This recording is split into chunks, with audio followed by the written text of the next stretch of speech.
নমস্কাৰ। পোনপ্ৰথমতে সমূহ ৰাইজলৈ আজি শিৱৰাত্ৰিৰ শুভেচ্ছা জ্ঞাপন কৰি আজি ব্লগটো আৰম্ভ কৰিছোঁ। বৰ্তমান বহি আছোঁ গাড়ী ষ্টিঙত আৰু এতিয়া যাব ওলাইছোঁ মৃত্যুঞ্জয় মন্দিৰ। সকলোৱে বিখ্যাত তালৈ যাব ওলাইছোঁ আৰু তাতে আজি ভক্তৰ বহুতো সমাগম দেখা যায় যিহেতু শিৱৰাত্ৰিৰ প্ৰাক মুহূৰ্তত। গতিকে তাৰ আজি পৰিৱেশ দেখাবলৈ অকণমান প্ৰয়াস কৰিম আৰু এই ভিডিঅ'টো আপোনালোকে শেষলৈকে চাব। ইয়াৰ পৰা মানে মহামৃত্যুঞ্জয় মন্দিৰ ক'ৰ পৰা উৎপন্ন হৈছিল, ক'ৰ পৰা কেনেকৈ হ'ল সেইখিনি অলপ মই আভাস দিম।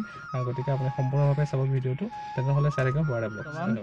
মোৰ লগত যাব বহুত কেইজন বন্ধু যাব আৰু আছে আমাৰ DJ বৰুৱা, হয়, আৰু আছে কেয়ানি। বহুত দিনৰ ওলাই আহিছে মানুহটো দেই, অকণমান অসুস্থ আৰু এটা আছে নেদেখায় মানে। যিয়ে নহওক ব'লক আজি যাত্ৰা আৰম্ভ কৰোঁ। ধন্যবাদ।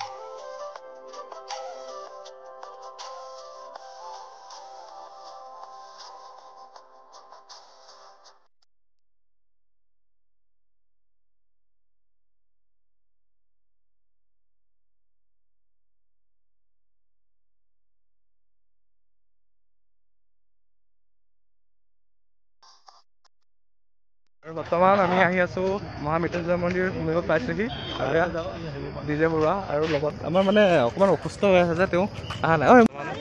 খোজকাঢ়ি আহি আছোঁ। কেনেকুৱা লাগিছে? মজা। কেনেকুৱা লাগিছে? বহুত দিনৰ পিছত আহিছে দেই মহামৃত্যুঞ্জয় মন্দিৰ আৰু দেখিছে কিমান মানুহ ভিৰ। খুলিলে ভাল লাগিব নে?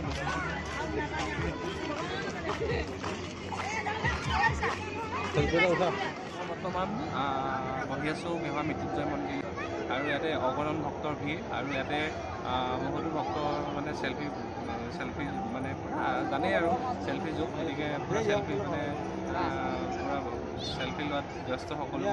আৰু মানে আপোনাৰ এইফালে আছে মেলা আছে, মেলাখন দেখাই দিছোঁ নহয়। এইফালে মেলা চলি আছে, বৰ্তমান মেলা চলি আছে, মেলাৰ পৰিৱেশো দেখাম আৰু ইয়াত দেখিছে এয়া কিমান অগণন ভক্তৰ আজি ভিৰ। আজিৰ মহামৃত্যুঞ্জয় বহুতো ভিৰ পৰিলক্ষিত হৈছে, তাৰে অকণমান আপোনালোকলৈ ভিডিঅ' আকাৰে দেখাম বুলি ভাবিছোঁ। চাওকচোন, আহক আজি মহামৃত্যুঞ্জয় মন্দিৰ। অসমৰ নগাঁও জিলাৰ পুৰণিকটামত অৱস্থিত ভগৱান শিৱৰ প্ৰতি উৎসৰ্গিত হিন্দু মন্দিৰ। 2021 চনৰ ফেব্ৰুৱাৰী মাহত এই মন্দিৰ নিৰ্মাণ কাৰ্য সম্পূৰ্ণ হৈছিল। স্থাপত্যশৈলীৰ ফালৰ পৰা মন্দিৰটো এটা বিশাল শিৱলিংগৰ আৰ্হিত নিৰ্মাণ কৰা হৈছে। 126 ফুট ওখ শিৱলিংগৰ আকাৰত নিৰ্মিত এই মন্দিৰ পৃথিৱীৰ সৰ্ববৃহৎ শিৱলিংগ বুলি মনা যায়। আৰু এই মন্দিৰ অলপমান ইতিহাসৰ বিষয়ে অকণমান জানি লওঁ। মন্দিৰ নিৰ্মাণৰ কাম 2003 চনত আচাৰ্য ভৃগুগিৰি মহাৰাজে আৰম্ভ কৰিছিল। এই ঠাইত তেওঁ ধ্যান কৰিবলৈ ব্যৱহাৰ কৰিছিল আৰু তেওঁৰ মতে দৈত্য গুৰু শুক্ৰাচাৰ্যই প্ৰাচীন কালত পৌৰাণিক বিশ্বাস অনুসৰি ইয়াত মহামৃত্যুঞ্জয় মন্ত্ৰৰ ধৰ্মীয় ৰীতি নীতি পালন কৰিছিল। এই চিন্তাৰ আধাৰত আচাৰ্য ভৃগুগিৰি মহাৰাজে মন্দিৰ নিৰ্মাণৰ বাবে এই ঠাইখন বাছনি কৰিছিল। নিৰ্মাণৰ প্ৰাৰম্ভিক পৰিকল্পনা 2003 চনত আৰম্ভ হৈছিল, কিন্তু আন স্থপতিবিদ আৰু অভিযন্তাসকলৰ কেইবাটাও প্ৰচেষ্টাৰ পিছত চূড়ান্ত অভিযান্ত্ৰিক আৰু ডিজাইনৰ কাম AR নাৰায়ণ শৰ্মাই বহন কৰিছিল।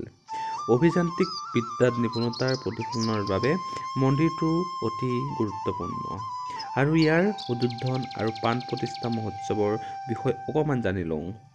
মন্দিৰটোৰ উদ্বোধন প্ৰাণ প্ৰতিষ্ঠা মহোৎসৱৰে কৰা হৈছিল। 2021 চনৰ 22 ফেব্ৰুৱাৰীত আৰম্ভ হৈ 25 ফেব্ৰুৱাৰী তাৰিখে সমাপ্ত হোৱা এই মহোৎসৱৰ বিশেষ অতিথি হিচাপে উপস্থিত আছিল কেন্দ্ৰীয় গৃহমন্ত্ৰী শ্ৰীযুত অমিত শ্বাহ আৰু লগতে অসমৰ তদানীন্তন মুখ্যমন্ত্ৰী শ্ৰীযুত সৰ্বানন্দ সোণোৱালে। মহামৃত্যুঞ্জয় মন্দিৰৰ পূজা আৰু যজ্ঞত অংশগ্ৰহণ কৰিছিল। যজ্ঞৰ বাবে 108 যজ্ঞ কুণ্ড স্থাপন কৰা হৈছিল আৰু প্ৰায় 250 জন পুৰোহিত তামিলনাডুৰ পৰা প্ৰাণ প্ৰতিষ্ঠা যজ্ঞ কৰিবলৈ আহিছিল। প্ৰাণ প্ৰতিষ্ঠাৰ যজ্ঞ সম্পূৰ্ণ হোৱাৰ পিছত 2021 চনৰ 26 ফেব্ৰুৱাৰী তাৰিখে পৰা সাধাৰণ ভক্তসকলৰ বাবে মন্দিৰ মুকলি কৰা হয়। আৰু তেন্তে হ'লে আজি ইয়াৰ পৰিৱেশটো অকণমান মোৰ ভিডিঅ'ৰ আকাৰে চাওঁ। যদি কিবা ভুল হৈছে তাতে ক্ষমা কৰোঁ। ধন্যবাদ।